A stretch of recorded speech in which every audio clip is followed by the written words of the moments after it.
1000 யானைகள் தராத ஒரு தைரியத்தை ஒரு அப்பா தருவார். 1000 பேர் தராத தைரியத்தை ஒரு அப்பா தருவார். அப்பா என்பவர் ஒரு சகாப்தம், அம்மா என்பவர் ஒரு வரலாறு. இவர்கள் இருவரும் இணைந்துதான், கைப்பிடித்துதான் நாம் மேலே எழுந்து நிற்க முடியும். இந்த நிகழ்ச்சி முடிச்சுட்டு வீட்டுக்கு போயிட்டு தெம்பா சொல்லுங்க, அம்மா இன்னைக்கு ப்ரோக்ராமுக்கு போனோம்மா, ஈரோடு மகேஷ் சார் இன்னைக்கு வந்து கெஸ்டா வந்திருந்தாங்க, சிறப்பு விருந்தினர் அண்ணன் வந்திருந்தாங்க, நிறைய விஷயங்கள் பேசுனாங்கம்மா, அம்மா அப்பாவை பத்தி அவ்வளோ பெருமையா சொன்னாங்கம்மா, இவ்வளோ நாள் நான் உங்களை தப்பா நினைச்சிட்டம்மா, மரியாதை தரலம்மா. வீட்டுக்கு போய் நீங்க யார் யார்கிட்டயோ சாரி கேட்குறீங்கல்ல, வீட்டுக்கு போய் இது நாள் வரைக்கும் நான் உங்களை கஷ்டப்படுத்திட்டேம்மா, சாரிம்மா, இது நாள் வரைக்கும் உங்களை நான் கஷ்டப்படுத்திட்டேன்பா, சாரிப்பான்னு சொல்லுங்க.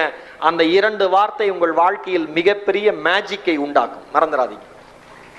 உங்க அம்மா அப்பாவே ஆச்சரியப்படுவாங்க, இவ்வளவு நாள் நீ கஷ்டப்பட்டமா, இனிமேல் படிச்சு நான் உன்னை நல்லா